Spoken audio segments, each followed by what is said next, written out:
UPSC Hindi के online platform में आप सभी का स्वागत है। दोस्तों, यूपी पीसीएस प्रीवियस ईयर के क्वेश्चन डिस्कशन का आज हमारा डे 4 है और आज हम लोग 2003 के प्रश्नों पे चर्चा करेंगे। हमारा दैनिक उत्तर लेखन कार्यक्रम दोस्तों 15 अक्टूबर से पुनः न्यू बैच के साथ स्टार्ट होगा। हमारे उत्तर लेखन कार्यक्रम की विशेषताएं जो हैं वो यहाँ पे दी हुई हैं। विशेषज्ञों द्वारा कॉपी चेक की जाएगी, माइक्रो एवं मैक्रो एनालिसिस किया जाएगा, ग्राफ्स की, केस स्टडी के इनके यूज सिखाए जाएंगे। आपको आंसर राइटिंग से संबंधित किसी भी जानकारी के लिए दोस्तों 9711143850 इस पे व्हाट्सअप कर देना होगा। आपको सारी जानकारियाँ दे दी जाएंगी। तो दोस्तों आइए हम लोग स्टार्ट करते हैं आज का हम लोग अपना प्रोग्राम। तो फर्स्ट नंबर क्वेश्चन कह रहा है कि कुशीनगर मल्ल गणराज्य की राजधानी थी। ये एक कथन है और इसके कारण में लिख रहा है कि महात्मा बुद्ध का महापरिनिर्वाण कुशीनगर में हुआ। तो दोस्तों जो महापरिनिर्वाण है यानी महात्मा बुद्ध ने जो अपना देह त्याग किया था वो कुशीनगर में किया था, तो यानी कारण भी सही है। और कुशीनगर मल्ल गणराज्य की राजधानी थी, इसका कथन भी सही है। लेकिन कथन जो कारण है वो कथन की सही व्याख्या नहीं करता है, इसलिए इसका ऑप्शन बी सही होगा। सेकेंड नंबर क्वेश्चन, इसमें चैत्य और विहार में क्या अंतर है ये हमको स्पष्ट करना है। तो दोस्तों जो चैत्य होता था वो पूजा स्थल होता था और जो विहार होता था वो निवास स्थान होता था। तो इस तरह से इसका सही आंसर है option number B. Third question, निम्न राजवंशों में सबसे पुराना राजवंश कौन सा है। तो दोस्तों सबसे पुराना राजवंश अगर हम चालुक्य, राष्ट्रकूट, पल्लव और सातवाहन को देखें तो ईसा पूर्व का सातवाहन है। बाकी सारे के सारे ईसा पश्चात के हैं। हम देखेंगे अगर सातवाहन के बारे में हम देखें तो सातवाहन 60 ईस्वी पूर्व स्टेब्लिश हुआ था। 60 ईस्वी पूर्व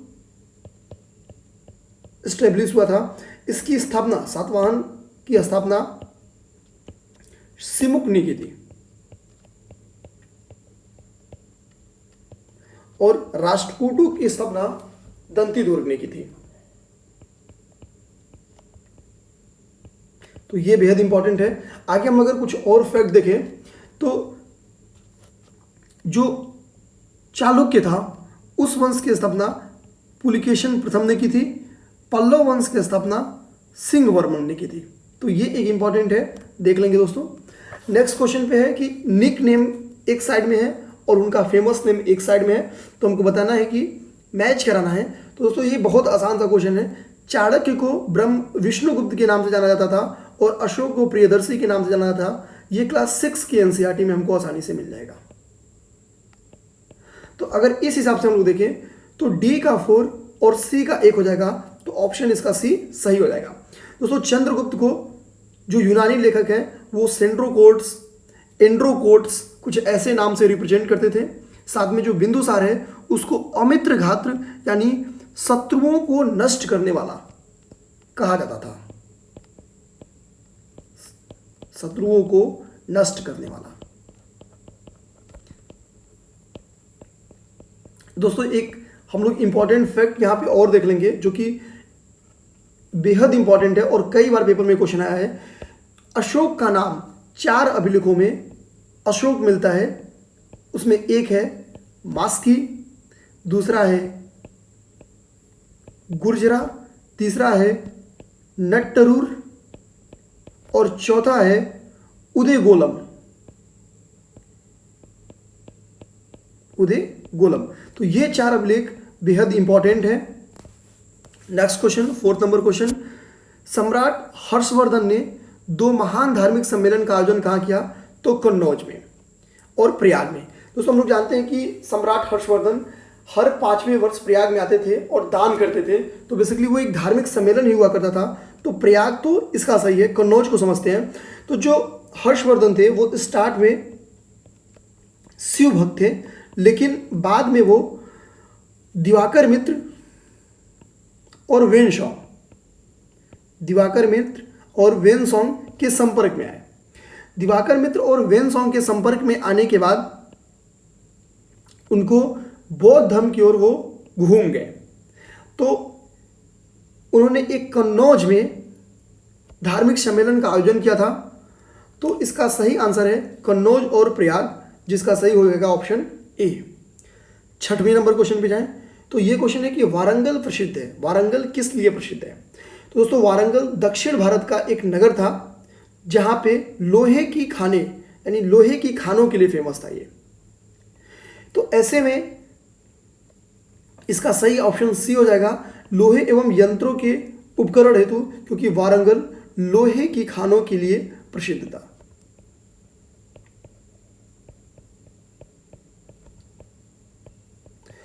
7वें नंबर क्वेश्चन, दक्षिण भारत का प्रसिद्ध तोक्कलम का युद्ध किसके बीच में होता? तो यह चोल और राष्ट्रकूट के बीच में हुआ था। चोलों की तरफ से जो नेतृत्व कर रहे थे वो कृष्ण थर्ड थे, और राष्ट्रकूट की तरफ से नेतृत्व कर रहे थे वो कृष्ण थर्ड थे, और चोल की तरफ से परांत प्रथम थे।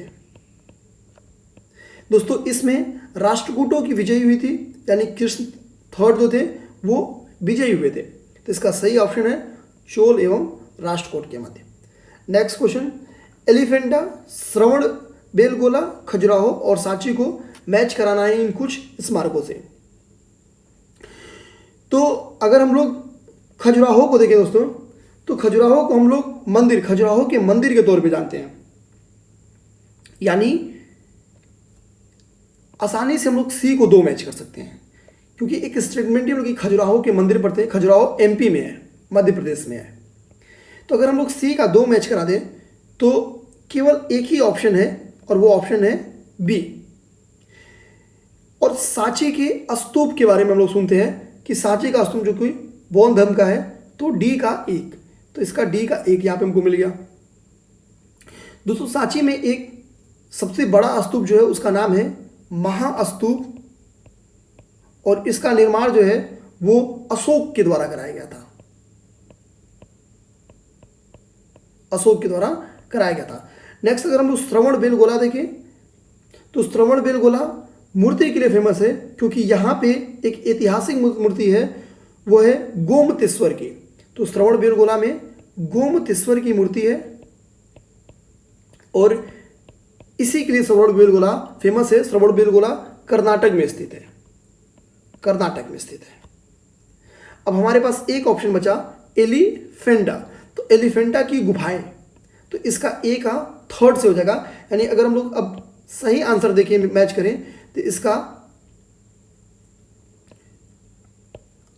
ऑप्शन हो जाएगा बी, एलिफेंटा की गुफा, ए का 3, सांची के स्तूप, खजुराहो के मंदिर, और श्रवण बेलगोला में गोमतेश्वर की एक विशाल पाषाण प्रतिमा है। तो गोमतेश्वर का जो विशाल पाषाण प्रतिमा है यह बेहद इंपॉर्टेंट है दोस्तों।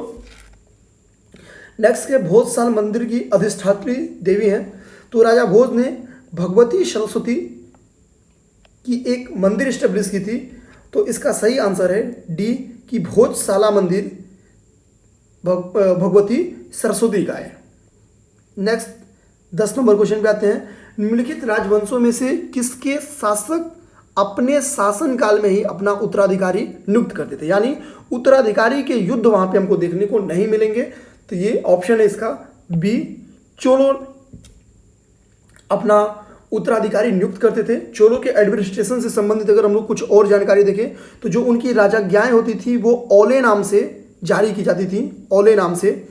और जो राजा का प्रधान सचिव होता था उसको ओले नायकम के नाम से जाना जाता था, ओले नायकम। यानी ओले नायकम क्या था, तो वो चोल राज्य का प्रधान सचिव था, राजा का प्रधान सचिव था। नेक्स्ट अगर हम लोग देखें तो जो पेरुंदरम होता था और जो सेरुंदरम होता था, तो पेरुंदरम टॉप ऑफिसर था, उच्च अधिकारी था, टॉप ऑफिसर था यानी उच्च अधिकारी था, और जो सेरुंदरम था वो लोअर अधिकारी था यानी निम्न श्रेणी का अधिकारी था। तो ये कुछ फैक्ट है, इसको हम देख लेंगे कि ओले क्या थे, ओले नायकम क्या थे, पेरुंदरम क्या थे और सेरुंदरम क्या थे। नेक्स्ट क्वेश्चन 11 नंबर, क्या यहाँ पे एक साइड में आदिल शाही, कुतुब शाही, निजाम शाही और इमाद शाही लिखा है, और सेकंड में उसके ऑप्शंस को मिलाना है। तो हम लोग देखते हैं कि जो दोस्तों बहमनी वंश था, तो जब बहमनी वंश का पतन हुआ तो वहाँ पे 5 राजाओं का यानी 5 राज्यों का उदय हुआ। वो 5 राज थे: बीजापुर, अहमदनगर, गोलकुंडा, बरार और बीदर। और इसमें जो सबसे पहले राज्य बना था वो बना था बरार। आगे हम लोग ऑप्शंस पे जाते हैं और टिक करने की कोशिश करते हैं। तो दोस्तों जो बीजापुर था यह आदिल शाही, इसको आदिल शाह ने फ्री कराया था और वहाँ पे एक आदिल शाही वंश की स्थापना की थी। तो यानी बीजापुर का संबंध है आदिल शाह से या आदिल शाही से। तो बीजापुर हो गया आदिल शाही ए का 2। तो अगर हम लोग ए की 2 खोजें तो ऑप्शन ए और ऑप्शन सी गलत हो जाएगा। नेक्स्ट अगर हम लोग सेकेंड देखें तो कुतुब शाही। तो दोस्तों अगर हम लोग कुतुब शाही देखें तो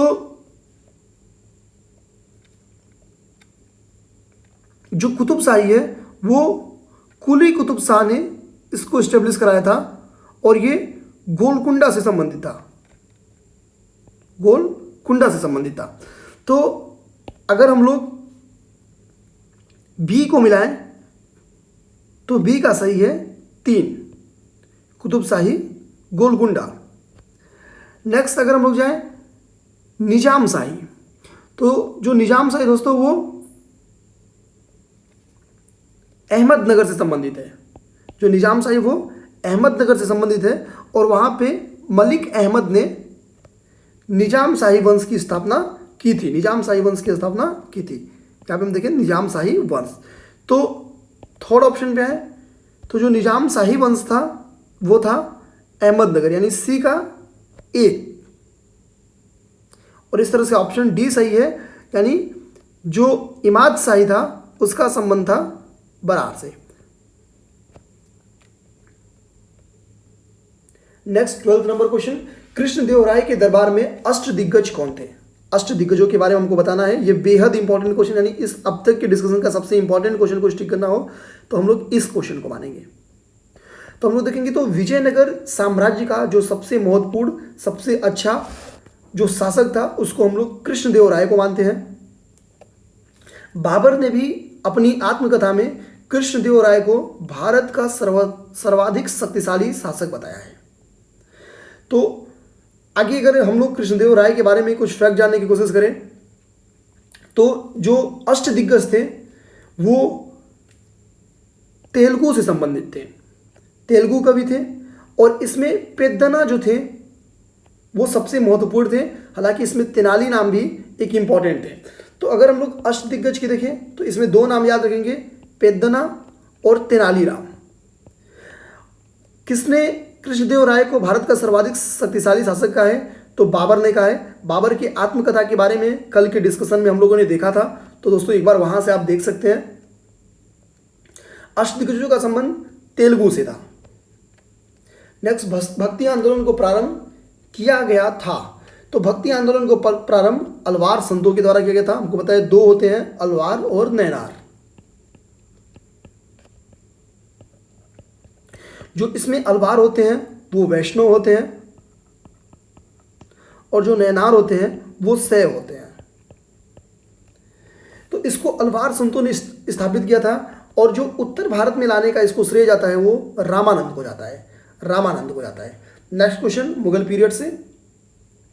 इसमें हमको मैच कराना है कि ये जो रानियां हैं यहाँ पे उनको ऑर्डर दिखाना है। तो पद्मिनी यह राजा रतन सिंह की वाइफ थी, राजा रतन सिंह की। और पद्मिनी ने सन 1300 के करीब में अलाउद्दीन के डर से जौहर कर लिया था। इस पे पिक्चर भी आ चुकी है और हम लोगों ने देखा भी है। तो सबसे जो ओल्ड एज में तो वो पद्मिनी है, यानी ऑप्शन स्टार्ट होगा 3 से तो ऑप्शन ए और ऑप्शन डी गलत हो गया। उसके बाद से अगर हम देखें तो अकबर के टाइम पीरियड से जुड़ी है रानी दुर्गावती, और दुर्गावती का संबंध गोंडवाना से था। जब अकबर गोंडवाना को जीतने गया तो वहाँ पे इनका एक छोटा सा लड़का था जिसकी संरक्षिका रानी दुर्गावती थी, और जब अकबर ने गोंडवाना को जीता तो रानी दुर्गावती ने जौहर कर लिया। तो इसका 3 के बाद होगा ऑप्शन 2, तो इसका सही आंसर होगा बी। इसके बाद 4th नंबर ताराबाई का नाम आता है, जो कि शिवाजी सेकंड की माताजी थी, और अहिल्याबाई उसके बाद से आती हैं जो कि मराठा से ही संबंधित थी, लेकिन मराठा के होलकर वंश से संबंधित थी। नेक्स्ट 15 नंबर क्वेश्चन, किस सिख गुरु ने विद्रोही राजकुमार खुसरो को सहायता दी थी? तो अर्जुन देव जो कि 5th गुरु थे, इन्होंने सहायता दी थी। बदले में जहांगीर ने इनको राजद्रोह के केस में मृत्युदंड दे दिया था। आगे अगर हम लोग देखें तो जो गुरु तेग बहादुर थे, औरंगजेब ने इनको मृत्युदंड दिया था। तो इसमें 2 इंपॉर्टेंट है, गुरु अर्जुन देव और गुरु तेग बहादुर। इसका सही आंसर तो सी है, लेकिन गुरु तेग बहादुर को औरंगजेब से संबंधित है, ये याद रखेंगे। और गुरु गोविंद सिंह ने खालसा संप्रदाय की स्थापना की थी। ये अगला इंपॉर्टेंट है सिख धर्म से, कि खालसा संप्रदाय की स्थापना किसने की थी? तो गुरु गोविंद सिंह ने की थी। 16th नंबर क्वेश्चन, कि ये क्वेश्चन हमको दोस्तों प्रीवियस ईयर का जो 3 साल का पेपर हम लोग डिस्कशन कर चुके हैं, वहां भी मिल चुका है कि लॉर्ड कॉर्नवालिस ने अस्थाई बंदोबस्त को स्टेब्लिश किया था। और जो लॉर्ड वेलेस्ली हैं, इन्होंने सहायक संधि, लॉर्ड वेलेस्ली को लोग जानते भी हैं, सहायक संधि के लिए जाने जाते हैं। लॉर्ड हेस्टिंगस को ये दिखा रहे हैं सेकेंड आंग्ल मराठा वार से, सेकेंड आंग्ल मराठा वार से, जबकि सेकेंड आंग्ल मराठा वार से जनरल वेलेस्ली का संबंध था। जनरल वेलेस्ली का संबंध सेकेंड आंग्ल मराठा वार से था। नेक्स्ट डी सही है, ऑप्शन सी ही इसका गलत था। लॉर्ड हेस्टिंगस नहीं, सेकेंड आंग्ल मराठा वार में जनरल वेलेस्ली थे। 17 नंबर क्वेश्चन पे आए, अंग्रेजों द्वारा रैयतवाड़ी बंदोबस्त लागू किया गया था। तो रैयत का मतलब होता है किसान, जहां पे किसानों से सीधा कर लिया जाता हो उसको बोलेंगे रैयतवाड़ी। तो ये मद्रास प्रेसिडेंसी और बंबई प्रेसिडेंसी, इन दोनों ही जगहों पे रैयतवाड़ी प्रथा स्टेब्लिश थी। इसको कैप्टन रीड और कैप्टन मुनरो, टॉमस मुनरो ने यहाँ पे स्टेब्लिश किया था। कल हम लोग ने सारी बंदोबस्त जो कि एग्रीकल्चर का बंदोबस्त था उसके बारे में, कहाँ कहाँ स्टेब्लिश था, किसने एस्टेब्लिश किया, कितने % पे एस्टेब्लिश किया, ये सारी चीज़ों का अध्ययन हम लोग प्रीवियस ईयर के सन 2001 के डिस्कशन में कर चुके हैं। नेक्स्ट, निम्न में किस एक्ट के द्वारा भारत के गवर्नर जनरल को अध्यादेश देने की पावर थी? तो दोस्तों जो अध्यादेश देने की पावर थी वो इंडियन काउंसिल एक्ट 1861 में आई थी, जिसमें यह बोला गया था कि किसी भी संकटकालीन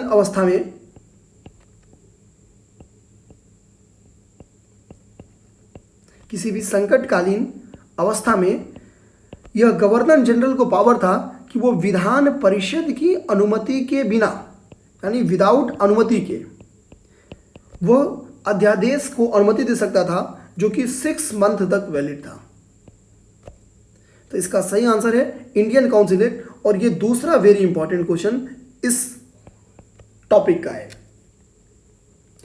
19th number question, governor general के लिए संविधान की रचना हेतु संविधान सभा का विचार किसने सर्वप्रथम प्रस्तुत किया? तो इसका सही आंसर है कांग्रेस पार्टी ने 1836 में फैजपुर अधिवेशन में। इस अधिवेशन की अध्यक्षता जवाहरलाल नेहरू कर रहे थे, और नेहरू ने ये बोला था कि भारत को एक जनतांत्रिक राष्ट्र होना चाहिए, और एक जनतांत्रिक राष्ट्र होने के लिए भारत के पास एक संविधान सभा होनी चाहिए, और ये संविधान सभा जो होनी चाहिए ये वयस्क मताधिकार पे आधारित होनी चाहिए। तो पहली बार संविधान सभा की बात कांग्रेस पार्टी ने 1936 में फैजपुर अधिवेशन में बोला था। 20 नंबर क्वेश्चन, निम्नलिखित में से किस आंदोलन में गांधी जी सम्मिलित नहीं थे? तो अगर हम लोग देखें दोस्तों तो गांधी जी स्वदेशी आंदोलन से संबंधित नहीं थे। गांधी जी 1915 में भारत लौट के आए थे और स्वदेशी आंदोलन 1905 में हुआ था। तो इस तरह से हम लोग देख सकते हैं इसका सही आंसर। नेक्स्ट 21, अगस्त घोषणा, अगस्त प्रस्ताव और अगस्त संकल्प। तो थर्ड वेरी इंपॉर्टेंट क्वेश्चन अगर हम लोग को टिक करना हो तो हम लोग क्वेश्चन नंबर 21 को टिक करेंगे। दोस्तों जो अगस्त घोषणा हुई थी वो लॉर्ड मॉन्टेग्यू के टाइम में हुई थी। अगस्त घोषणा मॉन्टेग्यू के टाइम में हुई थी। लेकिन जो इसमें अगस्त संकल्प है ये सबसे इंपॉर्टेंट की बात करें तो वो गांधी जी का है। 1942 में 1942 में गांधी जी ने अगस्त संकल्प पारित किया था। और जो प्रत्यक्ष कार्रवाई है यह मोहम्मद अली जिन्ना का है। मोहम्मद अली जिन्ना ने जब पाकिस्तान की मांग की और अपने सांप्रदायिक एजेंडे के लिए उन्होंने प्रत्यक्ष कार्रवाई की मांग की, जिससे कोलकाता में भारी हिंसा हुआ और जान माल का बेहतर नुकसान हुआ, बहुत ज़्यादा नुकसान हुआ। तो अगर हम लोग सी को गांधी से मिलाएं और प्रत्यक्ष कार्रवाई को मोहम्मद अली जिन्ना से मिलाएं तो इसका ऑप्शन ए सही हो जाएगा। यहाँ पे हम लोग देख लेते हैं दोस्तों कि जो अगस्त घोषणा है वो 1917 में आई थी, जो अगस्त प्रस्ताव है वो 1940 में आई थी, और जो अगस्त संकल्प है वो 42 में आई थी। तो हमको ऑर्डर अगर करना हो दोस्तों तो सबसे पहले घोषणा आई थी, उसके बाद प्रस्ताव आया था और उसके बाद गांधी जी का संकल्प था। तो गांधी जी का संकल्प लास्ट था। तो इस तरह से हम लोग ऑर्डर भी कर सकते हैं। इसको मिटा देते हैं दोस्तों। नेक्स्ट क्वेश्चन है कि कांग्रेस ने निम्नलिखित नेताओं में से किस एक पूर्ण रूप से कैबिनेट मिशन योजना के पक्ष में थे? तो कैबिनेट मिशन योजना के बारे में हम लोग दोस्तों पिछले क्लासेस में भी हम लोग डिस्कशन कर चुके हैं। हालांकि इसमें हम लोग ये फिर एक बार समझ लेते हैं कि ये 3 सदस्य था, Lord Pethick Lawrence, Stafford creeps और अलेक्जेंडर, जिसमें जो पैथिक लॉरेंस थे ये भारत सचिव थे।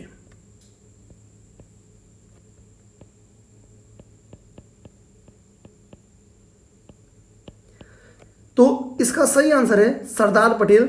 सरदार पटेल कैबिनेट मिशन योजना के पक्ष में थे। नेक्स्ट क्वेश्चन, महान कवि रविंद्रनाथ टैगोर का एक महान चित्रकार के रूप में उभरे जब उनकी आयु कितनी थी? तो इसका सही आंसर है 70 ईयर, 17 वर्ष के हो गए थे। हालांकि अब ऐसे क्वेश्चंस आना बंद हो चुका है, इनके ट्रेंड अब बंद हो चुके हैं।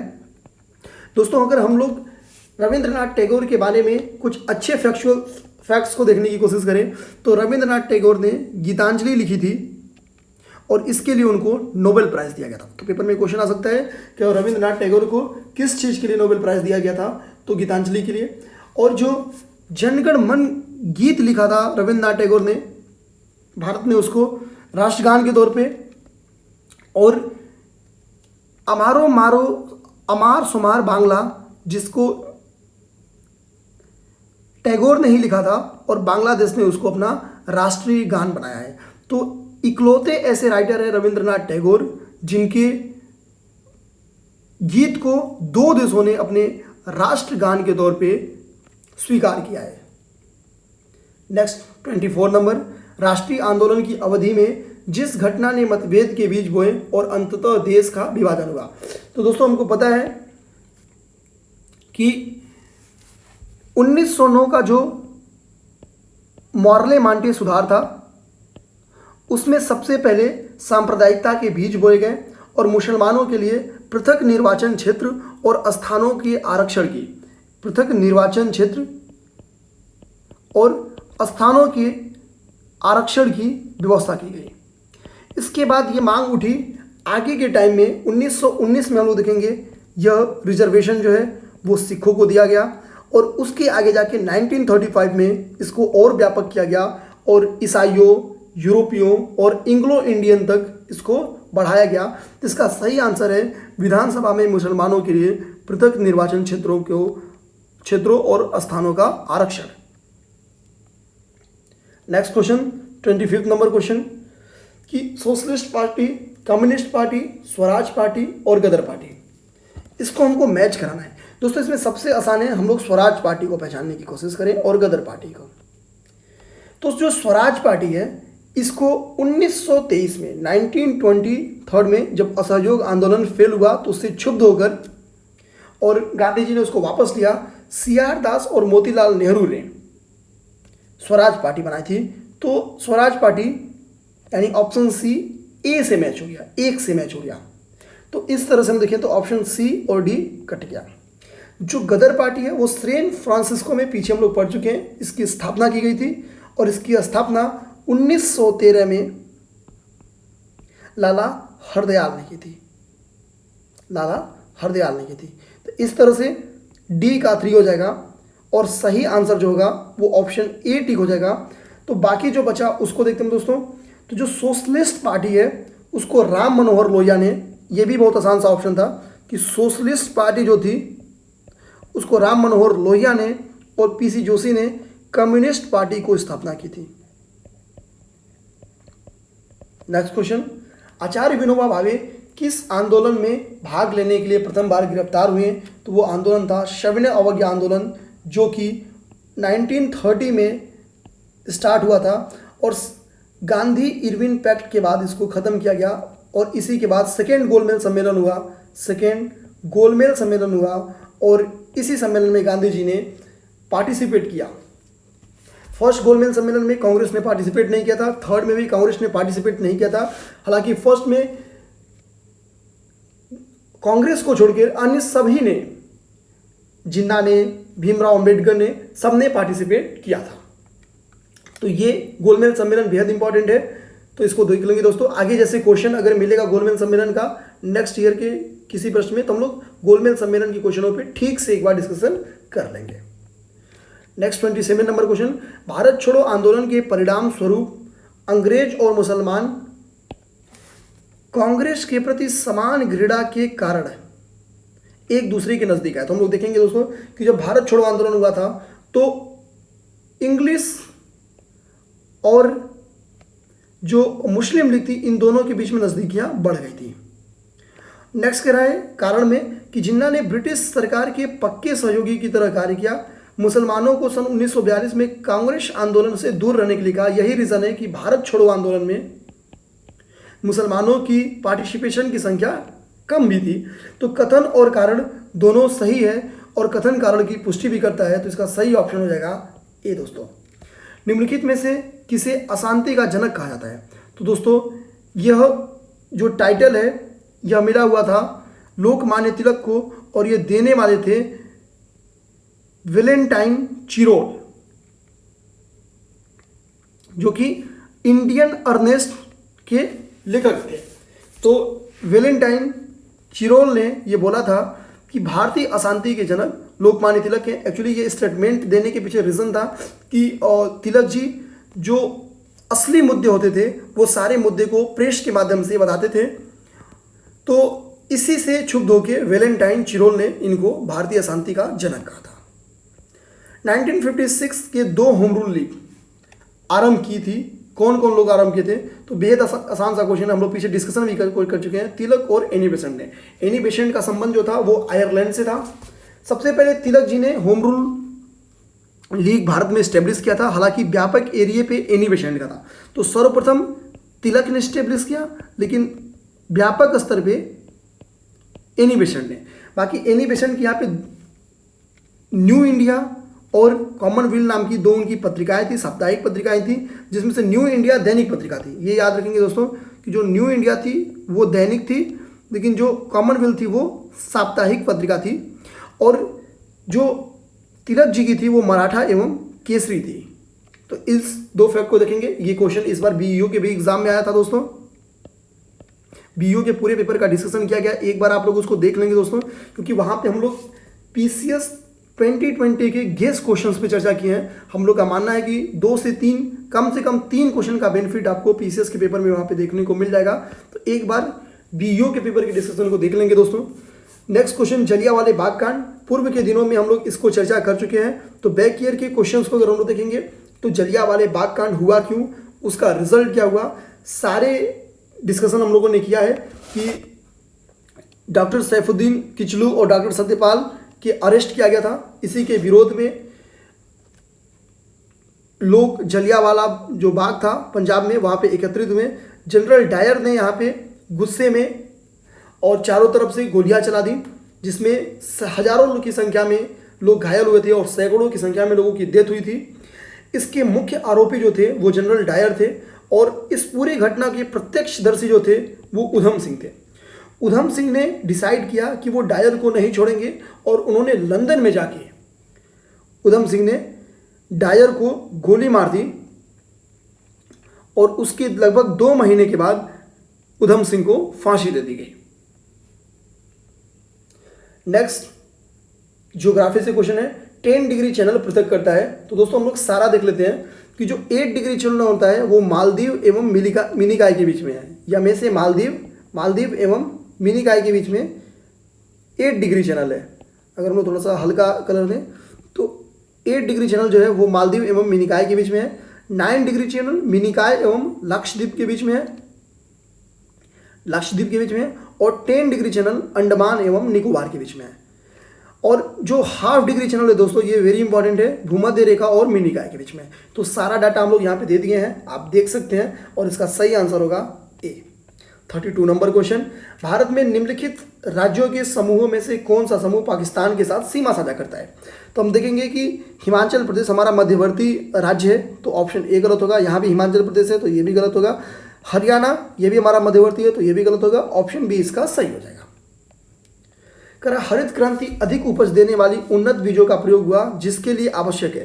तो हम देखेंगे हरित क्रांति में उन्नत उपज यानी जिस बीजों की प्रोडक्टिविटी बहुत ज़्यादा हो उसको यूज किया गया। इसके लिए अधिक से अधिक उर्वरक का यूज किया गया, ज़्यादा से ज़्यादा सिंचाई दी गई। तो इसका ऑप्शन हो जाएगा डी। हरित क्रांति हम लोग जानते हैं, पीछे के दिनों में हम लोग पढ़ भी चुके हैं, गेहूं एवं चावल में सक्सेस हुई थी, गेहूं में सर्वाधिक सक्सेस हुई थी, और ये पंजाब, हरियाणा और पश्चिमी उत्तर प्रदेश इन्हीं एरियो में सक्सेस हुई थी। नेक्स्ट क्वेश्चन हम लोग देखें 34, भारत में बागानी कृषि के अंतर्गत उगाई जाने वाली मुख्य फसल है। तो इसका सही आंसर है चाय, रबड़, सूरजमुखी और सोयाबीन। जो बागानी कृषि होती है दोस्तों उनको हम लोग व्यापारिक कृषि भी कहते हैं। तो इसको ध्यान रखेंगे कि बागानी कृषि को हम लोग व्यापारिक कृषि भी कहते हैं, और इसका सही आंसर है चाय, रबड़, सूरजमुखी और सोयाबीन। नेक्स्ट क्वेश्चन, पंजाब चावल का एक महत्वपूर्ण निर्यातक देश है। तो सही है दोस्तों कि पंजाब में चावल का प्रोडक्शन और गेहूं का प्रोडक्शन बहुत होता है, तो एक निर्यातक है, तो कथन सही है। यह चावल के उत्पादन में अग्रणी है। तो दोस्तों हम देखेंगे कि चावल के उत्पादन में वेस्ट बंगाल फर्स्ट नंबर पे है, उसके बाद से यूपी है। तो और ये क्वेश्चन बीईओ के पेपर में आ चुका है। तो हम लोग देखें दोस्तों, तो यहाँ से 2 क्वेश्चन फिर से बीईओ में आ चुका है। हम लोग बीईओ का पिछले 4 दिन में देखेंगे तो नियर अबाउट 10 से 12 क्वेश्चन अब तक हमको मिल चुके हैं जो बीईओ के पेपर का रिवीजन हुआ था। और यूपी पीसीएस के 2019 के बी पेपर लगभग ऐसे 5 क्वेश्चन मिल चुके हैं, 5 से 6 क्वेश्चन जो अब तक रिवीजन हो चुके थे। इस पेपर में भी हम देखेंगे कि यूपी पीसीएस 2019 का जो पेपर था उससे लगभग 3 क्वेश्चन यहाँ से मिले हैं, जिनमें एक क्वेश्चन हम लोग पहले पा चुके हैं। नेक्स्ट क्वेश्चन कि चाय असम की मुख्य फसल है। एक ऑप्शन दे रहा है, तुम देखेंगे चाय असम की मुख्य फसल है, तो ये सही है कि असम मुख्य फसल है। देश का लगभग 60% चाय जो है वो असम में उगाया जाता है। नेक्स्ट करें कि कहवा तमिलनाडु की मुख्य फसल है। तो हम देखेंगे कि कहवा तमिलनाडु की नहीं कर्नाटका की है। आगे कह रहे हैं तंबाकू आंध्र प्रदेश में विस्तृत पैमाने पर उगाया जाता है। तो ये सही है, तंबाकू आंध्र प्रदेश की मुख्य फसल है, ये सही है। जूट छत्तीसगढ़, ये हम लोग दोस्तों कल भी पढ़े हैं टीटागढ़ की जो जूट है वो मैक्सिमम वेस्ट बंगाल में उगाया जाता है और 80% जूट की खेती वहीं पे की जाती है। तो यानी ऑप्शन 4 इसका गलत है, तो इसका सी गलत हो गया, और ऑप्शन 2 इसका गलत है, तो यानी ये तो गलत हो गया, ऑप्शन बी इसका सही आंसर हो गया। कह रहा है भारत में सोयाबीन का अग्रणी उत्पादक राज्य है, तो भारत में सोयाबीन का अग्रणी उत्पादक राज्य जो है वो मध्य प्रदेश है, और भारत में की आधे से ज़्यादा जो सोयाबीन है वो मध्य प्रदेश में उगाई जाती है। नेक्स्ट क्वेश्चन की राष्ट्रीय वन नीति के ऊपर है, और इस बार अभी एक वन रिपोर्ट आई है दोस्तों, वो बेहद इंपॉर्टेंट है, वहाँ से 2 क्वेश्चन कम से कम आपको पीसीएस के पेपर में मिलेंगे, तो वन रिपोर्ट को आप लोग जरूर देख लेंगे। पारिस्थितिकी संतुलन को सुनिश्चित करना, तो इसका ये ऑप्शन सही है। सामाजिक वानिकी को प्रोत्साहन देना, तो राष्ट्रीय वन नीति का मुख्य उद्देश्य सामाजिक वानिकी को प्रोत्साहन देना नहीं था। वन नीति में जन सामुदायिक सहभागिता को प्रोत्साहित करना, तो ये सही है कि वन नीति में सामुदायिक सहभागिता को प्रोत्साहित करना ये टारगेट था, लेकिन दोस्तों सामाजिक वानिकी ये टारगेट में नहीं था। अब तक हम लोग देखेंगे जो पहला हमारा वन नीति बनी थी वो 1894 में बनी थी, ये बेहद इंपॉर्टेंट है क्योंकि और न्यू फॉरेस्ट पॉलिसी आ चुकी है हमारी, और जो रिपोर्ट आ चुकी है। सेकेंड, इसको हम लोग देखेंगे 2 बार इसको संशोधित किया जा चुका है स्वतंत्रता पश्चात, 1952 में और 1988 में, जिसमें 1/3 डिसाइड किया कि भारत में 1/3 वन क्षेत्र प्राप्ति का लक्ष्य रखा गया है। तो हम लोग देख सकते हैं राष्ट्रीय वन नीति को यहाँ पे दोस्तों फर्स्ट टाइम, ये बेहद इंपॉर्टेंट है कि 1894 में एस्टेब्लिश हुई थी, तो ये भी हमारा अब तक के क्वेश्चन में अगला इंपॉर्टेंट वेरी इंपॉर्टेंट क्वेश्चन कर लेते हैं। नेक्स्ट क्वेश्चन, भारत विश्व में अग्रणी उत्पादक है, तो भारत विश्व में अभ्रक का अग्रणी उत्पादक है, और राज्यों की अगर बात करें तो आंध्र प्रदेश फर्स्ट पे है, उसके बाद राजस्थान में है, उसके बाद झारखंड में है। तो ये हम लोग देख लेंगे दोस्तों। 40 क्वेश्चन पर अगर जाएं तो भारत में उर्वरक उद्योग के बारे में निम्नलिखित में से कौन सा कथन सही नहीं है, तो यहाँ पे ऑप्शन सी को अगर हम लोग सीधा पढ़े बिना कुछ पढ़े तो कह रहा है कि रासायनिक उर्वरकों के संबंध में भारत आत्मनिर्भर है। तो दोस्तों रासायनिक उर्वरक के संदर्भ में भारत आत्मनिर्भर नहीं है, बल्कि भारत कुछ उर्वरक जैसे नाइट्रोजन, फास्फोरस और पोटेशियम, इन सब का आयात करता है। तो इस तरह से हम कह सकते हैं दोस्तों कि जब भारत आयात करता है तो भारत आत्मनिर्भर नहीं होगा, तो इसका ऑप्शन सी सही होगा। नेक्स्ट क्वेश्चन आते हैं दोस्तों, यह इस्पात उद्योग के ऊपर क्वेश्चन है। तो हम लोग देखेंगे तो जो भिलाई है वो छत्तीसगढ़ में है, और वो रूस के सहयोग से इस्टेब्लिश किया गया है, यानी रूस तो ना बोले उस वक्त हम लोग कह सकते हैं यूएसएसआर, सोवियत रूस के बारे में। जो बोकारो है वो झारखंड में है, और ये भी रूस की सहयोग से इस्टेब्लिश किया गया है। जो दुर्गापुर है दोस्तों वो पश्चिम बंगाल में है, और ये यूके यानी इंग्लैंड की सहयोग से इस्टेब्लिश किया गया है। और नेक्स्ट राउरकेला जो कि उड़ीसा में है, और ये जर्मनी के सहयोग से इस्टेब्लिश किया गया है। तो वेरी इंपॉर्टेंट इसमें राउरकेला है। तो नेक्स्ट अगर वेरी इंपॉर्टेंट क्वेश्चन हम लोग देखें तो वो ये क्वेश्चन है। 42 नंबर क्वेश्चन पे जाए दोस्तों, तो कह रहा है कि निम्न में सोना, तांबा, लोहा, कोयला के सही क्रम का चयन कीजिए। सोना, तांबा, लोहा, कोयला। तो इसका जो सही ऑप्शन है वो है बी। यहाँ पे एक्सप्लेनेशन हम लोग देखें तो कह रहा है कि सोना जो है वो कोलार यानी कर्नाटक में स्टेब्लिश है, तो यहाँ पे सोना था तो सोना कोलार में हो गया।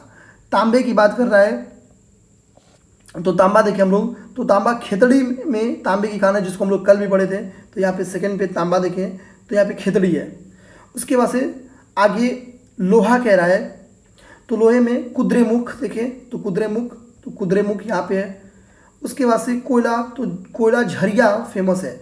तो हम लोग दोस्तों कल इसके पूर्व के डिस्कशन के आधार पे ही अगर हम लोग इसका आंसर निकालने की कोशिश करते हैं तो देखिए हम लोग कोयले के लिए झरिया की खान को पढ़ चुके हैं। तो यानी ये 2 ऑप्शन ऑप्शन नंबर सी तो गलत हो जाता। इसके बाद से हम लोग जो खेतड़ी की खान है इसके बारे में भी पढ़ चुके हैं कि खेतड़ी तांबे का है।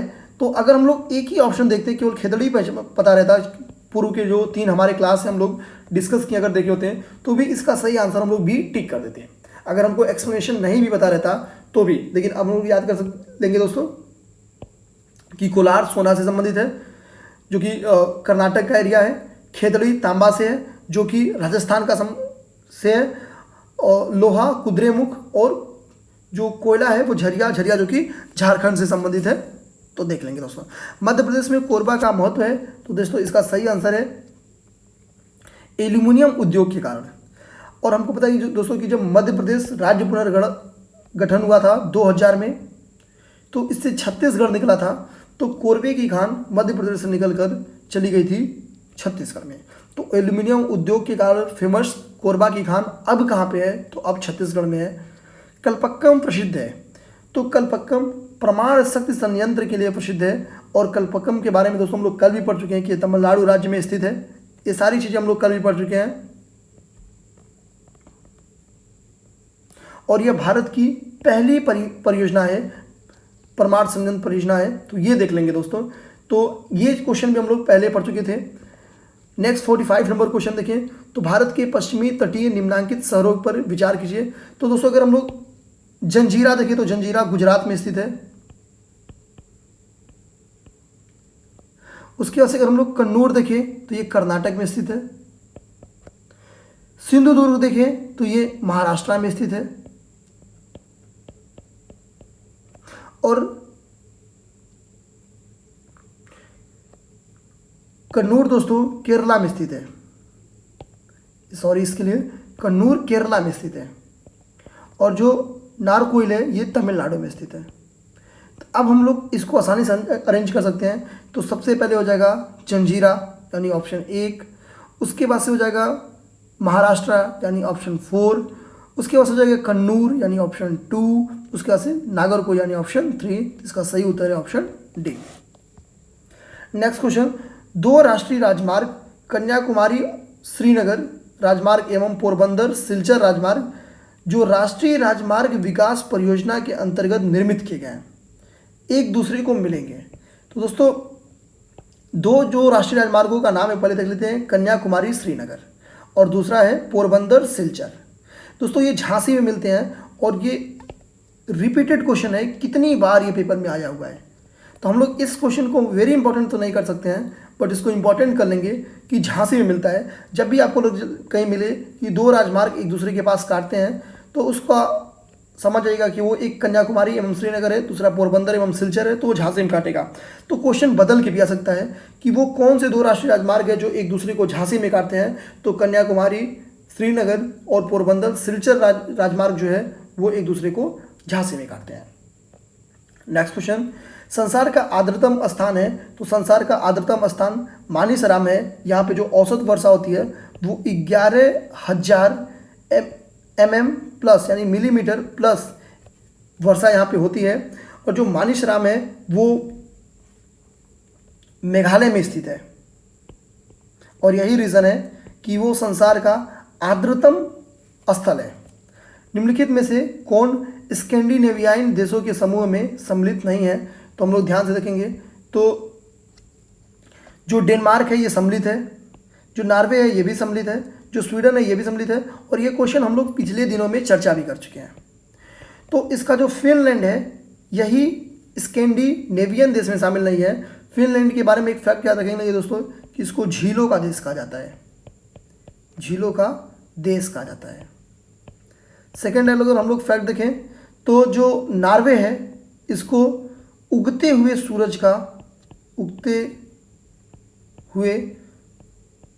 का देश कहा जाता है। तो वेरी इंपॉर्टेंट फैक्ट था कि और झीलों का देश किसको कहा जाता है, उगते हुए सूरज का देश किसका कहा जाता है। तो हम लोग इसको देख सकते हैं। विली विली दोस्तों हम लोग बोल रहे थे, तो ये देखिए ये PCS 2019 का क्वेश्चन है। तो विली विली ये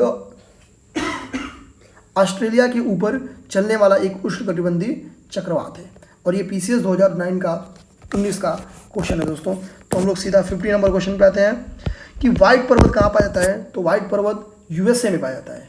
व्हाइट पर्वत दोस्तों USA में पाया जाता है। शेष अगर हम लोग कुछ इंपॉर्टेंट और पर्वतों के नाम देखने की कोशिश करें तो उसमें हम लोग देखेंगे कि जो USA का अगला व्हाइट पर्वत के अलावा इंपॉर्टेंट पर्वत हम लोग देखें तो आईएस पर्वत, अल्यूशियन पर्वत, ये इंपॉर्टेंट पर्वत हैं उसके। और कनाडा का अगर हम लोग देखें तो कैमरून ओगिलिव, ये दो कनाडा के बेहद इंपॉर्टेंट पर्वत हैं, ओगिलिव और कैमरून। उसके बाद से अगर हम लोग आगे रूस का देखें तो काकेसस और नॉर्वे का स्कैंडियन पर्वत। तो ये हम लोग कुछ देख सकते हैं। कनाडा में मैकेंजी पर्वत भी बेहद इंपॉर्टेंट है। तो हम लोग देखें तो व्हाइट पर्वत, आयस पर्वत, अल्यूशियन पर्वत, ये यूएसए का फेमस है। कनाडा में देखें तो ओगिलिव, कैमरून और मैकेंजी। काकेसस देखें तो रूस का है और स्कैंडियन देखें तो वो नॉर्वे का है। नॉर्वे के बारे में अभी हम लोग पढ़े हैं दोस्तों कि नॉर्वे को उगते हुए सूरज का देश कहते हैं। ये स्कैंडिनेवियन कंट्री है और यहाँ पे जो अम्ल वर्षा होती है वो सर्वाधिक होती है। 51 नंबर क्वेश्चन देखें तो दक्षिण पूर्वी एशिया के निम्न देशों में से कौन सा स्थलबद्ध है। तो यहाँ पे हम लोग फिगर देखेगा दोस्तों तो लाओस हम देखेंगे कि ये स्थलबद्ध देश है। यहाँ पे नीचे की साइड में कंबोडिया है, यहाँ पे थाईलैंड है, यहाँ पे म्यांमार है, इसके ऊपर चाइना है, इधर वियतनाम है और ये चारों तरफ से लैंड लॉक कंट्री है। तो इसका सही उत्तर है लाओस। निम्नलिखित में से डायनासोर थे, डायनासोर किस पीरियड में थे हमको ये बताना है। तो डायनासोर मीसोजोइक सरीसृप थे। और अगर हम लोग यहाँ पे देखें कुछ और फैक्ट देखना चाहें तो दोस्तों यहाँ पे लिखा हुआ है कि जो डायनासोर थे वो मेसोजोइक महाकल्प के अंतर्गत जो जुरैसिक पीरियड था उसमें पाए जाते थे। मेसोजोइक महाकल्प के अंदर जो जुरैसिक पीरियड था वहाँ पे डायनासोर पाए जाते थे। निम्नलिखित में से कौन सुमेलित नहीं है। तो आगे हम लोग देखें तो जो आइसोबार होता है वो वायु दाब के लिए होता है। तो बिल्कुल सही आइसोबार, ये वेरी इंपॉर्टेंट क्वेश्चन कर लेंगे। अगला आइसो हाइट जो होती है वो वर्षा के स्थानों का, वर्षा की समान मात्रा प्राप्त करने वाले स्थानों को मैचिंग कराई जाती है। आइसो हेलाइन जो होती है दोस्तों, आइसो हेलाइन वो समुद्री जल में खारे पानी की मात्रा नापती है, खारे पानी की मात्रा। और जो आइसोबाथ होता है वो गहराई नापता है।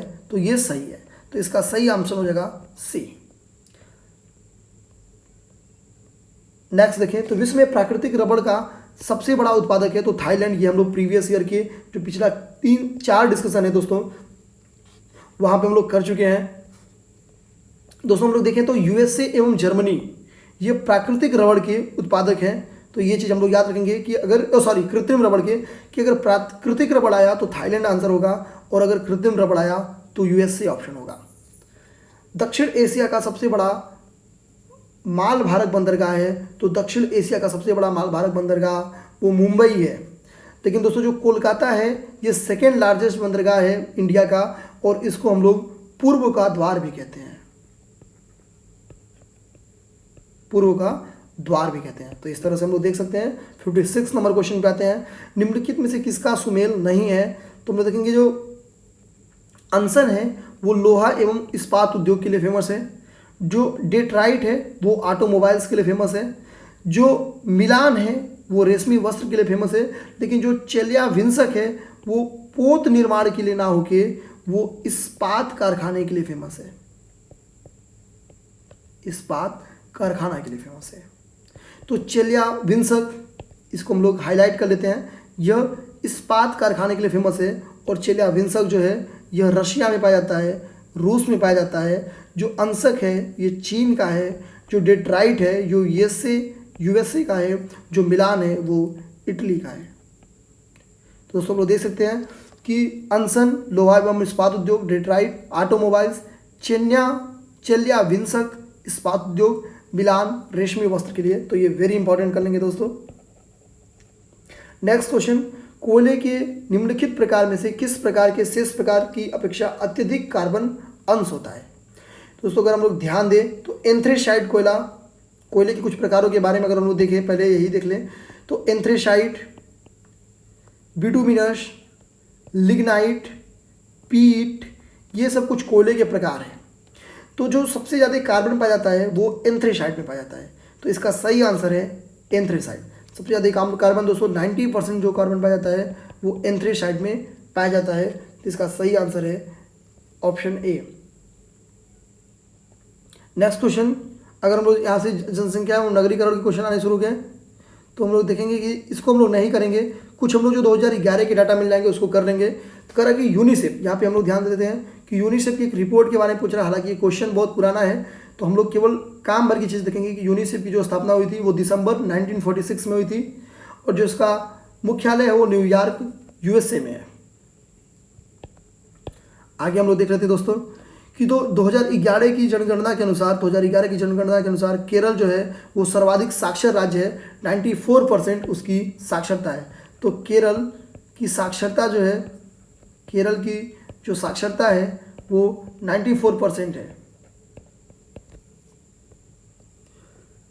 और इस वक्त वो केरल की साक्षरता करेंट का क्वेश्चन बन चुका है, जब से वहाँ पे एक हथिनी की हत्या कर दी गई होती है। तो ऐसे में साक्षरता पे क्वेश्चंस उठे थे, एक मुद्दे उठे थे, तो केरल इंपॉर्टेंट बन जाता है। नेक्स्ट अगर हम देखें तो ये क्वेश्चन BEO के पेपर में आया था, और पूर्व के दिनों में हम लोग डिस्कस भी किए हैं जनघनत्व का। तो जनघनत्व में अब बिहार फर्स्ट रैंक पे आ गया है 1106 के साथ। आगे हम लोग देखें लिंगानुपात में, तो सर्वाधिक लिंगानुपात केरला में स्थित है, तो इस चीज़ को हम लोग ध्यान देंगे। और उसके बाद से तमिलनाडु में, तो सर्वाधिक केरला में, मैक्सिमम लिंगानुपात जो है, सेक्स रेशियो जो है वो केरला में है। 64 नंबर क्वेश्चन नहीं देखेंगे हम लोग, 2001 की जनगणना में से 2001 का है। तो ऐसे क्वेश्चन को बढ़ता हुआ नगरीकरण उत्पन्न करता है, ये एक टेक्निकल क्वेश्चन, तो इसको देख लेते हैं।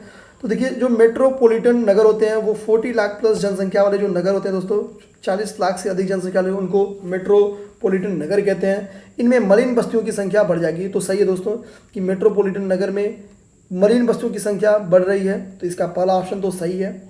सेकेंड अगर हम लोग देखें तो कह रहा है कि बड़े नगरीय केंद्रों में जनसंख्या का बढ़ता संकेंद्रण, तो सही है। रोजगार और कई अन्य कारणों से एजुकेशन, हेल्थ, जनसंख्या का संकेंद्रण बढ़ रहा है। नगरीय क्षेत्रों में सेवाओं की मात्रा और गुणवत्ता में तेजी से गिरावट, तो दोस्तों जब संसाधन कम है और दबाव ज़्यादा बढ़ जाएगा तो गुणवत्ता में कमी आएगी, तो इसका ऑप्शन थर्ड भी सही है। सुविधाओं का तेज उच्चीकरण, यही इसकी समस्या है नगरीकरण की, कि सेवाओं का जो स्तर है वो निम्नीकरण हो जाता है, तो इसका फोर्थ ऑप्शन गलत होगा, और सही ऑप्शन इसका ए सही हो जाएगा। उसके बाद अगर हम लोग देखें तो हम लोग अब सीधे 69 क्वेश्चन पे आते हैं। पॉलिटी का यहाँ से स्टार्ट होता है। नेक्स्ट क्वेश्चन है धार्मिक स्वतंत्रता पे, और हम लोग जो समानता का अधिकार है वो हम लोग पढ़ चुके हैं। धार्मिक स्वतंत्रता जो है वो 25, 26, 27, 28 आर्टिकल्स में है। यहाँ पे एक टेक्निकल पॉइंट्स ये बोला कि धर्म को प्रचार करने का अधिकार है, तो बिल्कुल सही, धर्म के प्रचार का अधिकार है। सिखों को कृपाल धारण करने का अधिकार है, तो बिल्कुल सही है, सिखों को कृपाल धारण करने का अधिकार है। राज्यों को सामाजिक सुधारक विधि निर्माण कर सकता है, तो सही है। अभी हाल ही में ट्रिपल तलाक को फिनिश किया गया है, तो यानी ऑप्शन 3 भी सही है। लेकिन कह रहा है कि धार्मिक निकायों में धर्म परिवर्तन का अधिकार है, तो बिल्कुल धर्म परिवर्तन का अधिकार नहीं है, बल्कि ये एक दंडनीय अपराध है, तो इसका ये ऑप्शन गलत हो जाएगा, और ऑप्शन ए सही हो जाएगा। नेक्स्ट 70 नंबर क्वेश्चन, प्रेस की आज़ादी पे हर वक्त मुद्दा उठता ही रहता है। तो जो प्रेस की आज़ादी है वो 19(1)(a) के तहत दी गई है, तो इसको हम लोग ध्यान रख लेंगे दोस्तों कि प्रेस की आज़ादी 91(a) की तहत दी गई है। नेक्स्ट क्वेश्चन करें कि भारतीय संविधान में निम्नलिखित प्रावधानों में से कौन सा प्रावधान मंत्रिपरिषद की नियुक्ति एवं पदच्युति के बारे में बोलता है। तो दोस्तों अगर हम लोग ध्यान दें तो जो आर्टिकल 75 होता है वो बोलता है कि प्रधानमंत्री की नियुक्ति जो है वो राष्ट्रपति के द्वारा की जाएगी। प्रधानमंत्री की जो नियुक्ति है, PM की जो नियुक्ति है वो प्रेसिडेंट के द्वारा, राष्ट्रपति के द्वारा की जाएगी, और जो मंत्रियों की नियुक्ति की जाएगी वो प्रधानमंत्री के सलाह पे प्रेसिडेंट के द्वारा की जाएगी। तो इसका सही आंसर ऑप्शन डी है 75(2) में अगर हम देखें तो मंत्री राष्ट्रपति के प्रसाद पर्यंत पद धारण करता है, और 73 कहता है कि मंत्रिपरिषद लोकसभा के प्रति सामूहिक उत्तरदायी होगी। तो इसका 71, 2 और 3, 75 का 1, 2, 3 ये तीनों बेहद इंपॉर्टेंट है। तो लोकसभा सामूहिक रूप से उत्तरदायी होगी, ये 75 थर्ड कहता है। CAG के बारे में नेक्स्ट क्वेश्चन है कि CAG की नियुक्ति कौन करता है। तो CAG की नियुक्ति राष्ट्रपति द्वारा किया जाता है, राष्ट्रपति के प्रसाद पर्यंत इसका पद पाता है, लेकिन इसको जो हटाए जाने की प्रक्रिया है वो बेहद टफ है। उच्चतम न्यायालय के जो न्यायाधीश होते हैं उनको जो हटाने का प्रोसेस है उसी प्रोसेस के थ्रू CAG यानी जो कैग है उनको हटाया जा सकता है। 73 नंबर क्वेश्चन, भारत के सर्वोच्च न्यायालय की कार्यवाहक मुख्य न्यायाधीशों की नियुक्ति कौन करता है? तो हम देखेंगे दोस्तों कि जब गढ़ पूर्ति के लिए जब आवश्यकता पड़ती है तो राष्ट्रपति जो है वो कार्यवाहक मुख्य न्यायाधीशों की नियुक्ति करता है जब किसी कारणवश न्यायाधीशों की संख्या में कमी हो जाती है। नेक्स्ट क्वेश्चन 75, और ये आर्टिकल 126 के तहत किया जाता है। तो ये आर्टिकल बेहद इंपॉर्टेंट है कि आर्टिकल 126 के तहत राष्ट्रपति कार्यवाहक मुख्य न्यायाधीश की नियुक्ति करता है। 75 नंबर क्वेश्चन देखें तो एक ऐसी याचिका जो न्यायपालिका द्वारा जारी की जाती है तथा उसमें कार्यपालिका से कहा जाता है कि वह कार्य करे जो प्रदत्त शक्तियों के अंतर्गत करना चाहिए। तो दोस्तों अगर इसका हम लोग सही आंसर देखें तो ये परमादेश है, मैंडेमस है। मैंडेमस के बारे में हम लोग कुछ और भी कथन देख लेते हैं कि यह न्यायिक निकायों के खिलाफ भी जारी की जा सकती है, यानी जुडिशरी के खिलाफ भी परमादेश लाया जा सकता है और यह किसी निजी व्यक्ति या निकाय के विरुद्ध नहीं लाई जाएगी, यानी ये सार्वजनिक व्यक्तियों के ही विरुद्ध में बस लाई जाएगी, किसी निजी व्यक्ति या निकाय के विरुद्ध में नहीं लाई जाएगी। नेक्स्ट क्वेश्चन देखते हैं दोस्तों कि राष्ट्रपति के निर्वाचन मंडल के सदस्य होते हैं, राष्ट्रपति के निर्वाचन मंडल में सदस्य होते हैं।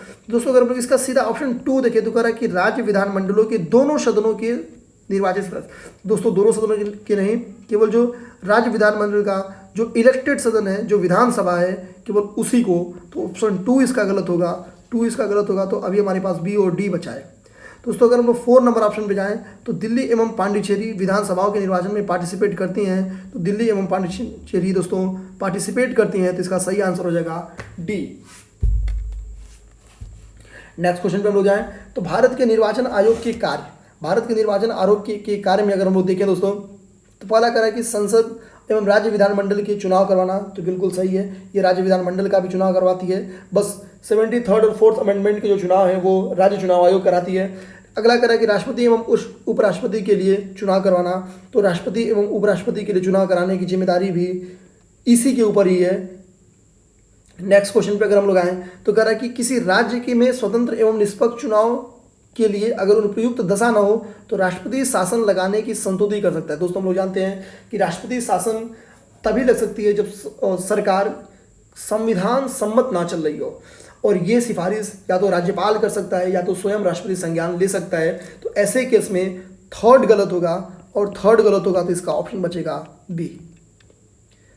नेक्स्ट क्वेश्चन G15 क्या है? तो दोस्तों G15 ये जो नॉन अलायंस मूवमेंट था, उस नॉन अलायंस मूवमेंट का जो बेलग्रेड सम्मेलन था उसमें इसका गठन किया गया था, और ये संसार के यानी विश्व के जो विकासशील देश हैं उनकी एक संस्था है। नेक्स्ट क्वेश्चन पे आते हैं 79 क्वेश्चन, मिश्रित अर्थव्यवस्था क्या है? तो मिश्रित अर्थव्यवस्था दोस्तों एक ऐसी अर्थव्यवस्था है जहाँ पे जो गवर्नमेंट है वो सार्वजनिक उपयोगिता वाले जो उद्योग हैं उन पे कंट्रोल रखती है, उनको रेगुलेट करती है, लेकिन कुछ उद्योग जो जिनके लिए बहुत ज़्यादा टेक्नोलॉजी की, जिनके लिए बहुत ज़्यादा इनकम रुपए की यानी कास्ट की ज़रूरत पड़ती है, वो निजी क्षेत्रों में दिए जाते हैं। ऐसे में ऐसी अर्थव्यवस्था को मिश्रित अर्थव्यवस्था करते हैं, यानी हम लोग कह सकते हैं जो सार्वजनिक एक ऐसी अर्थव्यवस्था जिसमें सार्वजनिक उपयोगिता वाले उद्योग गवर्नमेंट के हाथ में रहें और कुछ निजी उद्यमियों के द्वारा चलाए जाएं, तो वो अर्थव्यवस्था मिश्रित अर्थव्यवस्था कहती है। इसे हम देखें तो भारत एक मिश्रित अर्थव्यवस्था है। अब हम सही ऑप्शन टिक करने जाए तो कह रहा है कृषि एवं उद्योग को महत्व देना, तो इसका बिल्कुल गलत है। ऑप्शन सी पे जाए जहाँ राष्ट्रीय अर्थव्यवस्था में भूमंडलीकरण की प्रक्रिया भारी मात्रा में स्वदेशी से प्रभावित हो, तो ऐसा कुछ नहीं है। एक वह जहाँ राष्ट्रीय अर्थव्यवस्था में सार्वजनिक क्षेत्र के साथ साथ निजी क्षेत्र भी विद्वान हो, तो बिल्कुल सही दोस्तों, हम लोग डिस्कशन भी इसी टाइप में किया है, तो इसका सही आंसर है बी। गरीबी एवं बेरोजगारी के बारे में देखें तो कृषि श्रमिक सामाजिक सुरक्षा योजना जो है वो जुलाई 2001 में आई थी। दोस्तों इसको हम लोग जरूर याद रखेंगे, जुलाई 2001 में आई थी। वो बीमा से संबंधित एक योजना थी, बीमा तथा पेंशन योजना थी।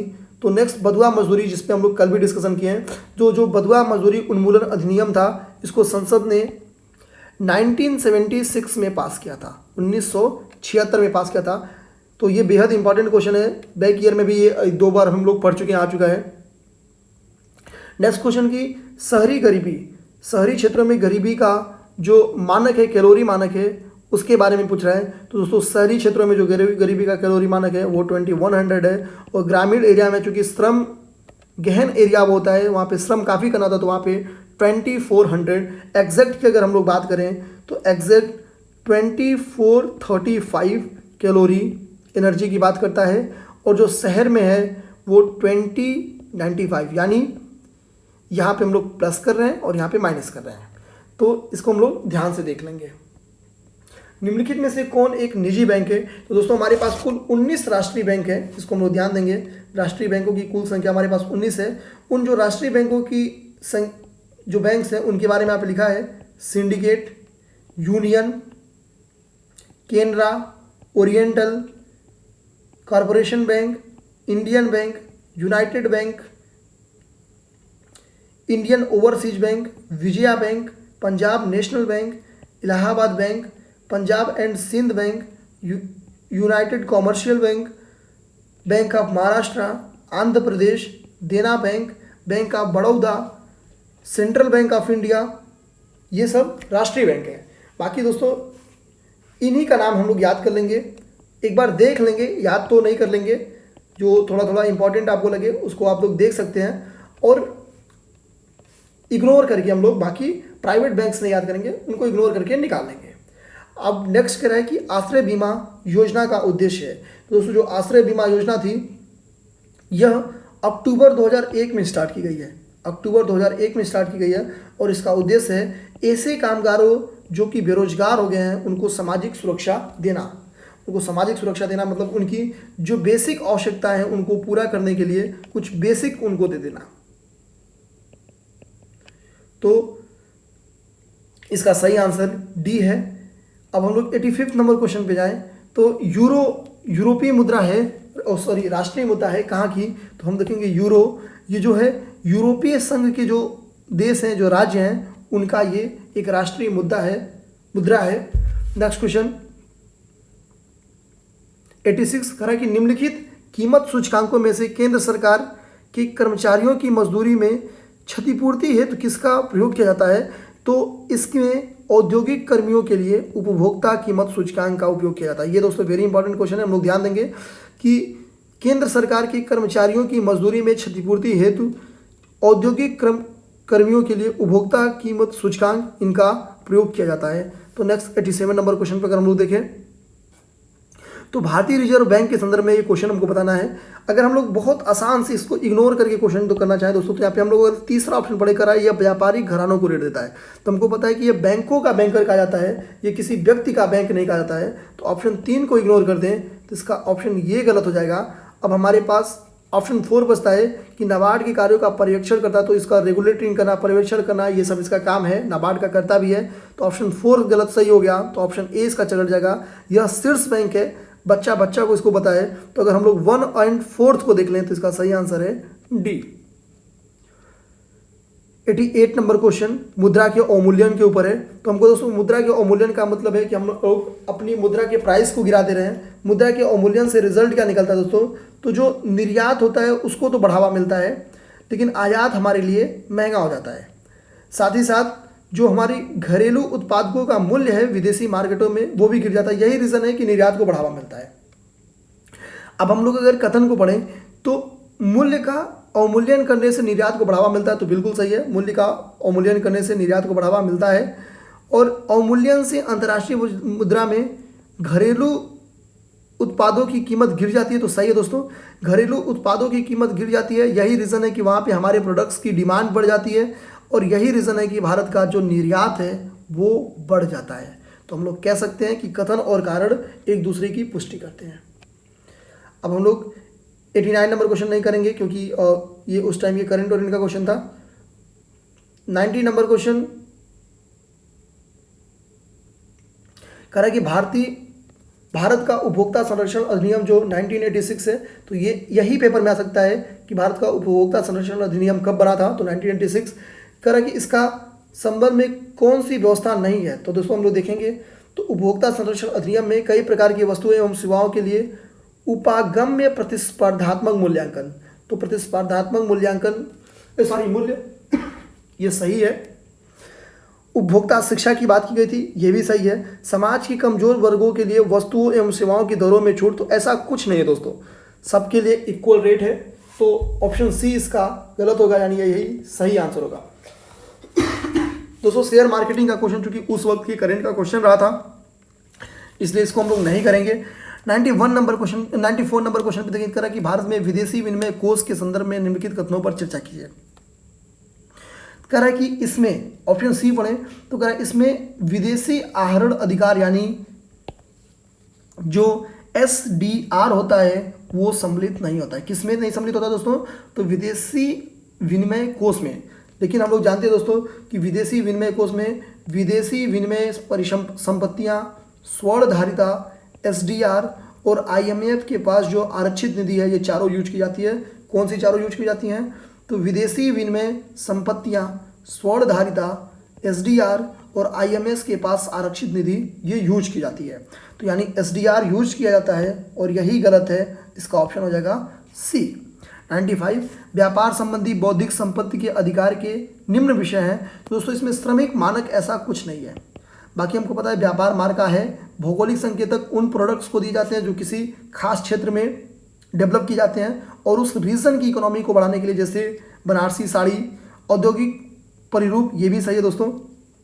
तो इसका जो सही आंसर है वो है 1, 2, 3 ऑप्शन सी। श्रमिक मानक से इसका कोई संबंध नहीं है। विजन 2020 जो है हम देखेंगे कि इसको जनवरी 2003 में योजना आयोग के द्वारा लाया गया था। हालांकि अब योजना आयोग की जगह पे नीति आयोग आ गई है। इसका जो एम था दोस्तों वो था कि भारत सरकार का एक कार्यक्रम सभी क्षेत्रों में पूर्ण आत्मनिर्भरता प्राप्त करना था। यानी इसका टारगेट था पूर्ण आत्मनिर्भरता प्राप्त करना, और इसको विजन 2020 को 2003 में योजना आयोग लेके आई थी। तो ये देखने के दोस्तों। नेक्स्ट क्वेश्चन ये है कि ECG संबंधित है। तो ECG यानी export credit and guarantee corporation. दोस्तों हम लोग ध्यान दें अगर, तो जो ECG है वो साख की संस्थानों के एक बीमा कंपनी है। यानी ECG क्या है? तो ECG एक बीमा कंपनी है जो कि आयात निर्यात की जोखिमों का बीमा करती है, जो कि आयात निर्यात की जोखिमों का बीमा करती है। तो अगर हम लोग बीमा वर्ड खोजे तो एक ही जगह पे है, निर्यात वित्तीयन एवं बीमा से। तो ऑप्शन बी इसका सही हो जाएगा। जो ECG है वो एक बीमा कंपनी है और यह आयात निर्यात के जोखिमों का बीमा करती है। नेक्स्ट क्वेश्चन 98 नंबर क्वेश्चन पर अगर हम लोग आए तो कह रहा है कि सूची 1 को 2 से मिलाइए। बहुत आसान सा क्वेश्चन था दोस्तों। अगर हम लोग चाहें तो इसको अमीटर से धारा को माप मिला सकते हैं, और ये BPSC में पिछली बार क्वेश्चन आया था।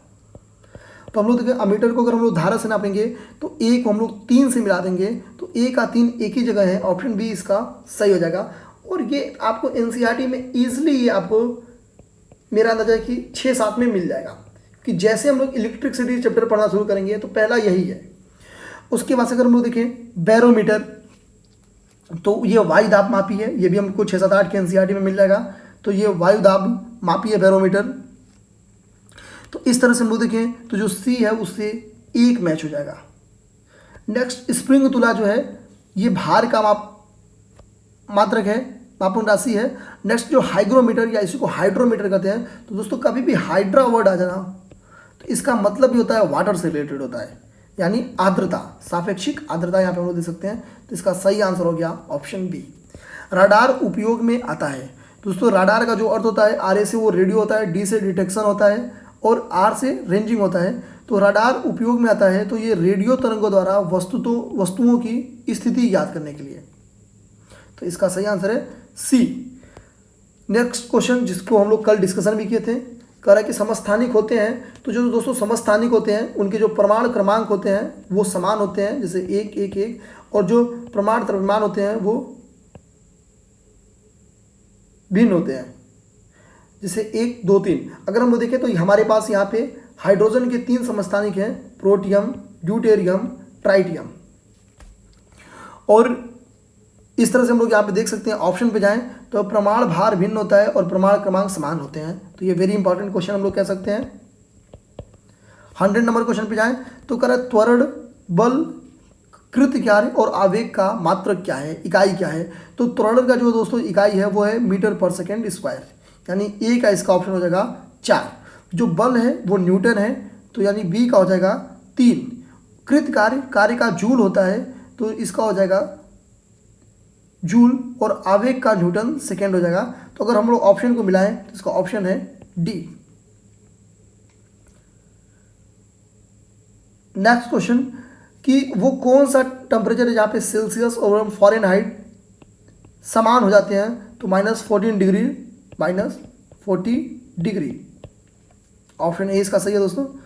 इसके बाद से नेक्स्ट रसायन का क्वेश्चन है, और ये पेपर में क्वेश्चन आया था PCS 2019 में, देख सकते हैं आप लोग कि फोटोग्राफी में कौन सा अम्ल यूज किया जाता है। तो दोस्तों फोटोग्राफी में ऑक्जेलिक अम्ल का यूज किया जाता है, ऑक्जेलिक अम्ल का यूज किया जाता है। बाकी अम्लों के बारे में हम लोग थोड़ी जानकारी लेते हैं।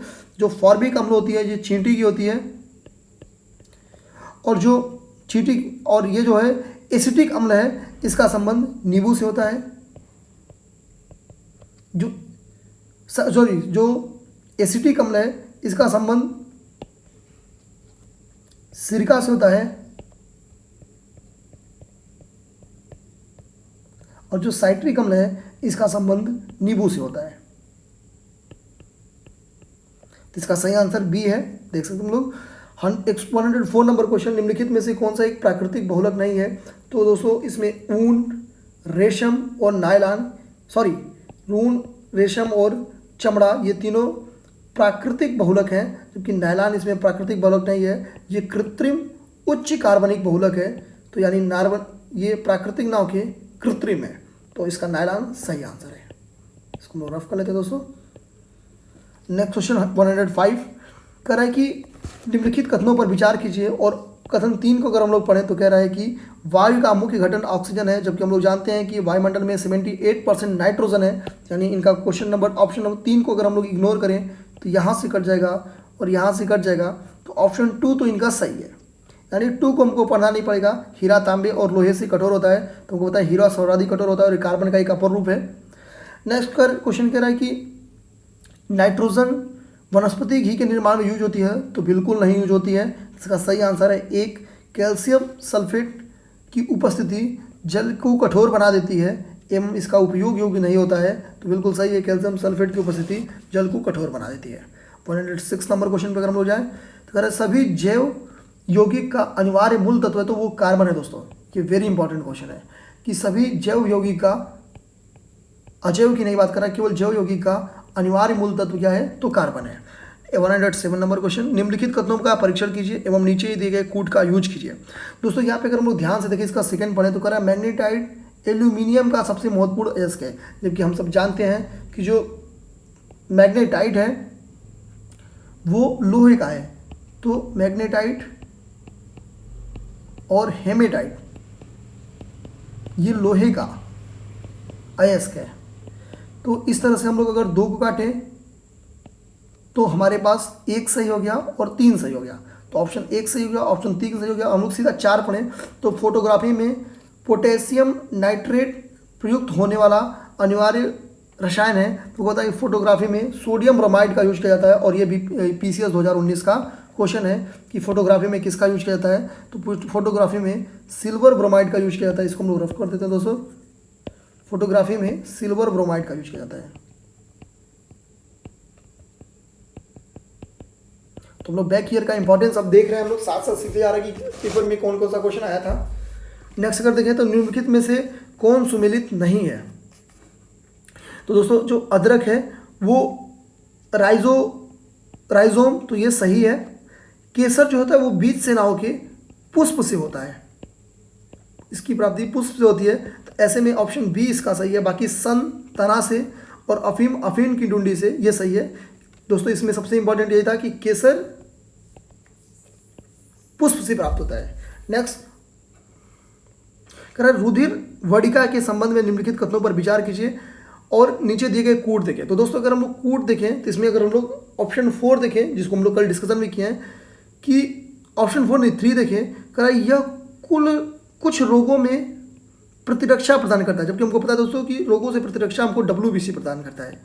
और एक फैक्ट याद कर लेंगे कि 1 mm WBC में 8000, 1 mm WBC में टोटल जो 8000 है वो इनकी संख्या पाई जाती है। तो इस तरह से हम लोग कह सकते हैं कि ऑप्शन 3 इनका गलत हो गया। 3 को अगर हम लोग कट कर दें तो इसका सही आंसर सी मिल जाएगा। यानी जो रुधिर वड़िका होती है उसमें लोहा पाया जाता है, उसका कलर लाल होता है और वो ऑक्सीजन का वाहक होती है। तो ये तीनों सही है। 110 नहीं करेंगे, करंट का क्वेश्चन है। 111 पे आते हैं। कह रहा है भारत द्वारा स्कॉर्पियन नामक अत्याधुनिक पनडुब्बी का किस देश के साथ संयुक्त रूप से उत्पादन किया गया? तो वो फ्रांस है कि हम लोगों ने स्कॉर्पियन पनडुब्बी जो है वो फ्रांस के साथ मिलकर तैयार की। इंद्र क्या है? तो दोस्तों जो इंद्र है वो एक रडार है, शॉर्ट रेंज का रडार है। इन्वायरमेंट के क्वेश्चन को देखते हैं। ये वेरी इंपॉर्टेंट क्वेश्चन है कि टाटा ऊर्जा अनुसंधान संस्थान जो कि नई दिल्ली में, तो पेपर में यही क्वेश्चन बन के जाएगा, टाटा ऊर्जा अनुसंधान संस्थान कहाँ पे है?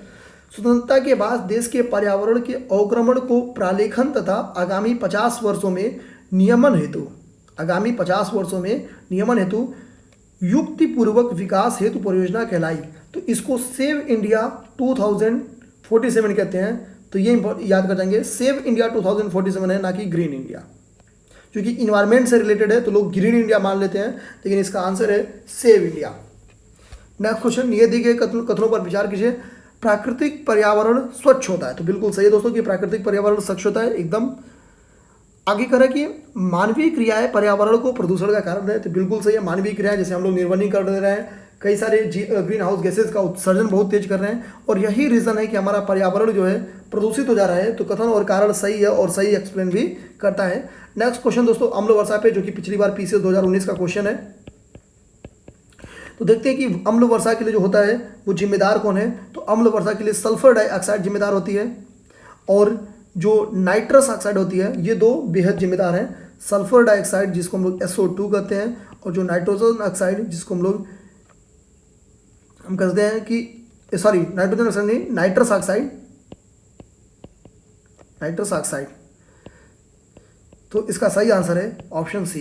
116 पे आते हैं। कह निम्नलिखित में से कौन अम्ल वृष्टि का कारण है? तो दोस्तों हम लोग ऊपर डिस्कस कर चुके हैं, तो सीधे 117 पे आते हैं। सर्वाधिक जैव विविधता पाई जाती है। तो सर्वाधिक जैव विविधता जो है वो शांत घाटी में पाई जाती है, जो कि केरला में है। और जो फूलों की घाटी है दोस्तों वो उत्तराखंड में है, तो उत्तरांचल। जो सुरमा घाटी है दोस्तों यह हिमाचल प्रदेश में है, और जो कश्मीर घाटी है वो तो हमको सब पता ही है वो कहाँ पे है। उत्तर प्रदेश में बायोटेक पार्क स्थित है। तो उत्तर प्रदेश का जो प्रथम बायोटेक पार्क है वो लखनऊ में है, लेकिन देश का जो प्रथम बायोटेक पार्क है वो तमिलनाडु के चेन्नई में स्टैब्लिश किया गया था। देश का जो प्रथम बायोडाइवर्सिटी पार्क है, बायोटेक पार्क है। उत्तर प्रदेश की सबसे लंबी नहर कौन सी है? तो उत्तर प्रदेश की सबसे लंबी नहर शारदा नहर है। इसकी कुल लंबाई 12,368 किलोमीटर है। नेक्स्ट क्वेश्चन कह रहा है कि सोनभद्र जो जिला है यूपी का, उनमें से निम्नलिखित में से ये कौन सी ऐसी धातुएं जो पाई जाती हैं? दोस्तों जो यूरेनियम है इसमें, तो यूरेनियम हम देखेंगे तो ललितपुर में पाया जाता है। तो इसका ऑप्शन 1 अगर हम लोग काटें तो इसका सही आंसर हमको मिल जाएगा 2, 3, 4, यानी एंडालुसाइट, डोलोमाइट और पायराइट, ये सब सोनभद्र में पाया जाता है। नेक्स्ट 121 नंबर क्वेश्चन पे आते हैं। तो कह रहा है भोक्सा, थोरिया, थारू और रांची, इनमें से कौन सी ऐसे ST यानी अनुसूचित जनजातियां हैं जो कि उत्तर प्रदेश की हैं? तो दोस्तों हम लोग अगर ध्यान दें तो इसमें जो भोक्सा है और जो थारू है ये तो यूपी की है, लेकिन जो भोटिया और राजी है ये उत्तराखंड का है, उत्तरांचल का है। तो इस तरह से हम लोग देख सकते हैं कि भोक्सा और थारू यूपी का है, तो ऑप्शन सी इसका सही जगह। 122 पे जाते हैं, तो इसको नहीं करेंगे क्योंकि ये उस टाइम के करंट का क्वेश्चन है और बकवास क्वेश्चन है। और नेक्स्ट क्वेश्चन का हम लोग जाते हैं तो कह रहा है कि उत्तर प्रदेश के चारों आर्थिक क्षेत्रों, यानी अगर हम लोग डिवाइड कर दें, पश्चिमी उत्तर प्रदेश, पूर्वी नीचे का बुंदेलखंड का एरिया और मध्य जो उत्तर प्रदेश है, कह रहा है उसमें पश्चिमी उत्तर प्रदेश में लिंगानुपात न्यूनतम है। तो हम लोग देखेंगे लिंगानुपात पश्चिमी उत्तर प्रदेश में न्यूनतम है, ये बिल्कुल सही स्टेटमेंट है। कह रहा है कि इसका आर्थिक विकास एवं नगरीकरण उच्च स्तर का है। तो दोस्तों ये सही है कि आर्थिक विकास एवं नगरीकरण उच्च स्तर का है, लेकिन कारण व्याख्या नहीं करता है कि लिंगानुपात डेवलपमेंट की वजह से है तो हम लोग कह सकते हैं कि इसका ऑप्शन बी होगा, क्योंकि बस एक्सप्लेन नहीं कर रहा है। नेक्स्ट क्वेश्चन है कि कल्प योजना संबंधित है। तो दोस्तों जो कल्प योजना है वो एजुकेशन से संबंधित है, वो प्रारंभिक शिक्षा से संबंधित है, जो प्राइमरी एजुकेशन है उनसे संबंधित है कल्प योजना। नेक्स्ट क्वेश्चन की उत्तर प्रदेश में कौन सी पेयजल परियोजना है। तो जो पेयजल परियोजना है वो गोकुल बैराज परियोजना जो है वो पेयजल परियोजना है। तो उत्तर प्रदेश की जो गोकुल बैराज परियोजना है वो पेयजल परियोजना है। Next 126 question. दोस्तों अगर हम लोग को पक्षी उद्यान आए तो हम लोग दो देखेंगे कि अक्सर आ जाता है, नवाबगढ़ और समसपुर। ये वेरी इंपॉर्टेंट है। जो नवाबगढ़ है वो उन्नाव का है, जो नवाबगढ़ पक्षी उद्यान है वो उन्नाव का है। तो यानी नवाबगढ़ को हम लोग उन्नाव से मिला सकते हैं। और जो समसपुर है वो आपका रायबरेली है, यानी उन्नाव क्या है, नवाबगंज, और जो रायबरेली है वो समसपुर। अब हम लोग सीधा ऑप्शन पे जाएं, ये क्योंकि दो बेहद इंपॉर्टेंट है, हर बार हम मैक्सिमम टाइम देखेंगे पोर्शन में आ चुके हैं। तो ए का दो अगर हम लोग देखें तो यहाँ पे है, तो ऑप्शन डी और सी गया। और अगर हम लोग सी यानी समसपुर को रायबरेली यानी सी का 4 देखें तो हमको ये बी में मिलेगा। तो इस तरह से सही है। बाकी जो ओखला पक्षी उद्यान है, तो ओखला पक्षी उद्यान जो है वो गाजियाबाद में है। ओखला पक्षी उद्यान जो है दोस्तों वो गाजियाबाद में है। और जो बचा पार्वती औरंगा वो आपका गोंडा में है। तो जो पार्वती औरंगा है वो आपका गोंडा में स्थित है, पार्वती औरंगा गोंडा में स्थित है। नेक्स्ट मैथमेटिक्स के क्वेश्चन है दोस्तों। मैथमेटिक्स हम लोग नहीं करेंगे। मैथमेटिक्स के बारे में आपको बता दें दोस्तों कि मैथमेटिक्स की जो क्लास है यानी जो सीसेट की क्लास है वो रमन सर के द्वारा ली जा रही है। तो आप लोग सीसेट की क्लास को वहाँ से देख सकते हैं। समसामयिकी क्वेश्चन की कोई महत्व नहीं है उस टाइम के क्वेश्चंस का। आगे क्वेश्चन है कि एमनेस्टी इंटरनेशनल का मुख्यालय है। तो दोस्तों जो एमनेस्टी इंटरनेशनल का मुख्यालय है वो लंदन में है, इसका मुख्यालय लंदन में है। और ये बेसिकली कि मानव अधिकारों की सुरक्षा प्रदान करने वाला एक अंतर्राष्ट्रीय संगठन है, मानवाधिकार से इसका संबंध है। नेक्स्ट क्वेश्चन 150 में कह रहा है कि इसमें हम लोग बहुत आसानी से अगर सुंदरलाल बहुगुणा को देखें तो ये संगीतकार कर दे रहा है, जबकि हमको पता है कि ये चिपको आंदोलन से संबंधित थी, चिपको आंदोलन से संबंधित थी और ये एक पर्यावरणविद रही हैं।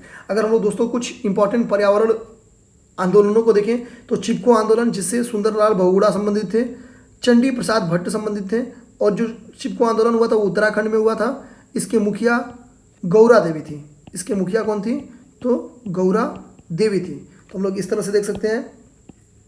सेकेंड जाए तो जो शांत घाटी परियोजना है, तो शांत घाटी परियोजना हम लोग ऊपर पढ़ भी चुके हैं, केरला की है। इसका जो विरोध किया गया था वो हाइड्रो इलेक्ट्रिक परियोजना यानी हाइड्रो इलेक्ट्रिक प्रोजेक्ट जो था इसके विरोध में किया गया था। बाद में इस विरोध के पश्चात गवर्नमेंट ने एक कमेटी बनाई थी जिसको कहते हैं हम लोग मेनन कमेटी। तो गवर्नमेंट ने इस शांत घाटी परियोजना के विरोध में के उपरांत एक मेनन कमेटी बनाई थी। तो ये हम लोग याद करेंगे कि मेनन कमेटी का संबंध किससे है? तो मेनन कमेटी का संबंध शांत घाटी परियोजना से है। नेक्स्ट टिहरी बांध परियोजना, अगर हम लोग देखें टिहरी बांध परियोजना, तो टिहरी बांध परियोजना के बारे में कह रहा है कि यह बांध भागीरथी नदी पर है। तो ये एक वेरी इंपॉर्टेंट है कि भागीरथी नदी पर है। यह भारत का सबसे ऊंचा बांध है। तो एक इंपॉर्टेंट हो गया कि टिहरी बांध जो है वो भारत का सबसे ऊंचा बांध है। और इस परियोजना जो आंदोलन चला था इसके भी मुखिया सुंदरलाल बहुगुणा ही थे। तो हम लोग यहाँ से देख सकते हैं सुंदरलाल बहुगुणा एक पर्यावरणविद रहे हैं। आगे जंगल बचाओ आंदोलन, तो जंगल बचाओ आंदोलन बिहार, झारखंड और उड़ीसा के सिंह भूमि के एरिया में हुआ था। तो बेसिकली हम लोग याद करेंगे सिंह भूमि के एरिया में हुआ था। और यह प्राकृतिक साल वन और टीक वन की कटाई के विरोध में किया गया था। यानी जिस वन की कटाई के विरोध में किया गया था वो था साल वन और टीक वन के कटाई के विरोध में किया गया था। नेक्स्ट अगर हम लोग देखें, इसको रफ कर लेते हैं दोस्तों। नेक्स्ट अगर हम लोग देखें तो नवदान्या आंदोलन जिसके मुखिया वंदना शिवा थे, वंदना शिवा थे। इनका जो मुख्य कार्य था वो था जैव संगठन, विविधता संरक्षण और जैविक कृषि को बढ़ावा देना। तो पेपर में आ सकता है कि जैविक कृषि को बढ़ावा देना किसका मुख्य कार्य था? तो नवदान्या आंदोलन का था। 2000 में नवदान्या संगठन ने जन स्वराज आंदोलन लाया जो जल के निजीकरण के विरुद्ध था और उन्होंने परंपरागत जल संरक्षण विधि को प्रोत्साहित किया। तो लोग देख सकते हैं। नेक्स्ट एपिको आंदोलन जो कि 1983 में हुआ था, ये पश्चिमी घाट की सुरक्षा के लिए था, तो हम लोग ये वेरी इंपॉर्टेंट कर लेते हैं। इसका उद्देश्य वनों की सुरक्षा करना, वनों को पुनः रोपित करना तथा अन्य संपत्ति सुरक्षा, वन्य संपत्ति की सुरक्षा करना। तो इस तरह से हम लोग समझ सकते हैं। हम लोग अब तक कुछ आंदोलनों के बारे में पढ़े, जिनमें से हम लोग है चिपको आंदोलन के बारे में पढ़े, एपिको आंदोलन के बारे में पढ़े, नौदन्या आंदोलन के बारे में पढ़े, जंगल बचाओ आंदोलन के बारे में, टिहरी बांध परियोजना पढ़े। तो दोस्तों ये सब वेरी इंपॉर्टेंट है, आप लोग याद कर लेना। दोस्तों इस पूरे प्रश्न पत्र में आए जीएस के एक एक क्वेश्चन पे हम लोगों ने डिस्कशन कर लिया है। दोस्तों अगर ये वीडियो आपको कैसा लगा ये हमको कमेंट बॉक्स में जरूर बताइएगा, और ये वीडियो अगर अच्छा लगे तो इसको लाइक करिएगा, हमारे चैनल यूपीएससी हिंदी को सब्सक्राइब कीजिएगा और अपने दोस्तों में इसको शेयर करिएगा। दोस्तों आपको बता दें कि यूपीएससी हिंदी के इस चैनल पे गौरव सर के द्वारा आंसर राइटिंग की 74 क्लास ली गई है। गारंटी के साथ आपको बता दें दोस्तों कि ऐसे क्लासेस आपको किसी भी प्लेटफॉर्म पे नहीं मिलेंगी 50,000 रुपये देने के बावजूद। तो दोस्तों आप लोग इस आंसर राइटिंग के प्रोग्राम को जरूर देखिएगा, और आपकी मेंस की आंसर राइटिंग क्वालिटी इंप्रूव होने की गारंटी है। हम 100% इस बात की गारंटी कि आपकी आंसर राइटिंग क्वालिटी इंप्रूव होगी। तो दोस्तों धन्यवाद, कल मिलते हैं कल।